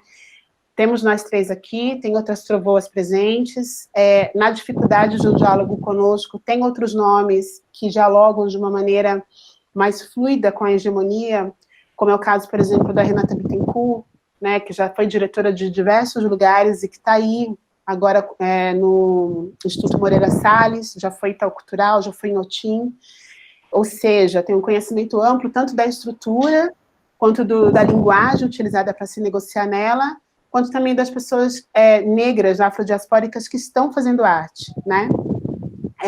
Então, eu acredito que a Ana também, nós nos colocamos à disposição para fazer esse caminho, para pensar como é que isso pode ser projetado e, na sequência, gestado, porque é um desejo nosso, né? E porque nós já conversamos sobre isso dentro do Trovoa. A Ana fez participou de uma live esses dias sobre residência artística, né? Então, acho que ela tem muito a contribuir nesse processo. E acho que é isso, assim, o sistema e o mercado começarem a entender que nós somos muitos e muitas, que nós nunca fomos poucos e poucas, mas que, como a Ana falou muito bem, assim, existem outros lugares de produção de arte. Eu estou agora produzindo um texto pensando sobre uma questão que ela é muito cara para mim, né? Por que as pessoas negras precisam morrer para serem valorizadas no Brasil, né? Então, Abdias Nascimento, que hoje o Chiarô, aquela bandeira do Brasil que ele criou como pintura, aparecendo em tudo quanto é página, em todos os lugares, e ele absolutamente esquecido enquanto homem que pensou arte e cultura em vida. Aí Gerardo falou disso ontem, o quanto ele era marginalizado em alguns meios, porque o que as pessoas entendem? Que quem reivindica, quem mostra o problema, é o problema, né? É a pessoa barraqueira, né? Uma forma muito rasa de pensar. Eu não tenho problema em ser barraqueira, porque eu sei que eu não sou. Eu sei que eu falo num tom de voz aceitável, mas que às vezes o que eu digo pode causar conflito para quem escuta, né? Então, eu acho que a gente precisa fazer um esforço tremendo para não homenagear as pessoas negras quando elas morrem. É muito triste que a senadora tenha que ter morrido para que as obras dela valessem o que valem hoje, para que ela pudesse ter uma exposição no MASP, para que ela pudesse ter um catálogo só dela. Né? É muito triste que Carolina Maria de Jesus tenha que ter morrido para ser uma pessoa estudada dentro das universidades. Então, não precisa esperar que nós passemos para o mundo invisível, né? Porque nem todo mundo acredita nessa morte, para valorizar o que nós fazemos. Né? Então, isso é urgente, e isso é revisionismo. Né? Então, se a SP Arte quiser dialogar, nós estamos aqui. Isso. Acho que é isso. Assim que eu finalizo minha fala. Obrigada por todo mundo que veio. A Michele Sena está aí, também curadora, pesquisadora. Sheila, enfim. Obrigada, gente. Obrigada, Marina. Está aí também. Não, eu acho que... É isso. Eu tenho feito, na verdade, um esforço, a Renata falou da questão das residências também, eu estou conduzindo uma residência agora aqui em Recife, que vai ser pelo Prêmio Diário Contemporâneo de Fotografia, que é de Belém do Pará, né? Já era um esforço da gente, porque antes essa conexão era muito Belém-São Paulo, né, por conta da vivência dos coordenadores, e eu fui pensionando esse lugar até que eles me convidaram para conduzir a residência aqui em Recife.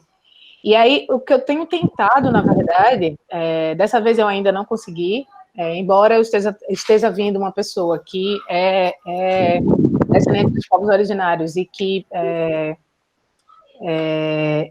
bem interessante, ela fez um trabalho de pesquisa, inclusive, de um sonideiro negro descendente importante no contexto da música belenense, mas eu tenho tentado, na medida do possível, que esses espaços consigam, nos seus processos seletivos, enviar para as nossas residências artistas que sejam dessas proposições afro-americanas, negro-descendentes e afrodiaspóricas, sabe? Eu acho que é importante que a gente possa também utilizar essa estrutura para receber esses artistas, sabe? Não que eu esteja me negando, obviamente, a orientar ou fazer um trabalho que eu possa dialogar com um artista de um outro contexto, mas para mim tem sido fundamental, nos últimos 3 anos, focar a minha energia na formação e no fortalecimento desses grupos de artistas que vêm desse lugar, porque a gente tem, assim, tipo, se já existe um funil, quando a gente olha, a gente não pode olhar só para a ponta do funil, a gente tem que olhar para a base dele lá em cima, que é gigante, né? Então, a quantidade de artistas que precisam desse embasamento, que precisam dessa força, que precisam desse lugar, né? Tipo, nesse exato momento, assim, tem uma série de artistas do Trovão daqui de Pernambuco que a gente tem orientado, tem acompanhado os trabalhos, isso é muito importante, né? Uhum. Embora a gente, obviamente, em alguns momentos sacrifiquem as nossas próprias produções artísticas para desenvolver esse processo, é importante fazer nesse momento, porque precisa dessa mão, né? Precisa desse carinho. E eu acho que é importante também a gente, enquanto espaço de trabalho, pensando num encaminhamento de futuro possível, já que a gente vai trabalhar com residências artísticas, com exposições, que a gente possa também articular um processo de formação entre curadoras, sabe? Ter um grupo que possa pensar no que são essas curadorias negro-descendentes é importante para a gente também, assim, tipo, a Renata citou a Nutiele, assim, que é uma figura com quem eu tenho conversado também, né, que está no Centro-Oeste, e é importante que a gente possa olhar para isso também, para o que essas curadoras desses outros lugares estão enunciando, né, que informação é necessário que a gente faça entre a gente, né, para que a gente aprenda cada vez mais e a gente possa fortalecer, de fato, a amplitude desse território brasileiro com uma produção que cada vez mais se respeita e que cada vez mais se reconhece, sabe? Também queria agradecer, foi incrível estar com vocês. Não, eu acho que vocês... É ótima colaboração. Nesse momento, trouxeram apontamentos que são muito importantes, né? Eu vou aqui encaminhando para esse final triste, porque a gente poderia falar, eu acho que tem muita coisa para, né? A gente está falando de um começo de futuro que a gente quer, né? Eu acho que para mim foi importante essa mesa, porque não é mais o futuro que querem para a gente, né? É o futuro que nós queremos para nós. E eu acho muito importante que esses espaços estejam nos ouvindo, né? Eu acho que SP Arte tem, e não só a SP Arte, né, mas nós estamos falando aqui nesse contexto um desafio para a próxima edição, né, um desafio grande, a partir do momento que nessa edição, né, ela traz aí 3 espaços que estão discutindo essas questões raciais, né, fortemente, e o que vai ser feito para a próxima edição, né, porque eu acho que eu abri falando sobre isso, que a gente, em certo momento, precisa celebrar nossas conquistas, mas essas conquistas, elas não podem ser mais pontuais, né? A gente talvez encerra aqui celebrando essa semana, que foi muito importante de todas as discussões, mas abrindo o questionamento a partir de amanhã, o que será feito para 2021, né? Então, eu acho que é esse futuro que a gente está falando aqui um pouco. Acho importante, principalmente ouvir vocês duas que estão não dentro desse, né, eu digo, vivendo São Paulo, né, assim, a todo momento. E quais são essas experiências que a gente precisa ouvir, trazer para perto, né?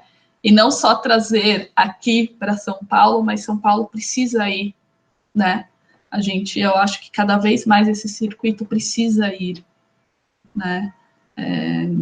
Então, eu agradeço muito a vocês, né? E que a SP Arte possa ir a vocês, né? Eu acho que é esse desejo de futuro que fica colocado aqui nessa mesa, que esses locais possam ir, né, de encontro a esses outros futuros desconhecidos, entre muitas aspas, né. Então, mais uma vez, obrigada a todos que estiveram aqui nessas horas com a gente, obrigada, Renata, obrigada, Ana, é sempre um prazer ouvir vocês, assim, é um grande aprendizado mesmo, né, muito, muito, muito obrigada a todos, e que esse futuro se abra agora, né? O que eu desejo aqui. Obrigada, gente. Um beijão. Um beijo. Tchau, tchau. Tchau. Obrigada, gente. Boa tarde. Obrigada. Boa tarde. Comprem muitas obras na feira. Por favor. Beijo. Tchau. Tchau.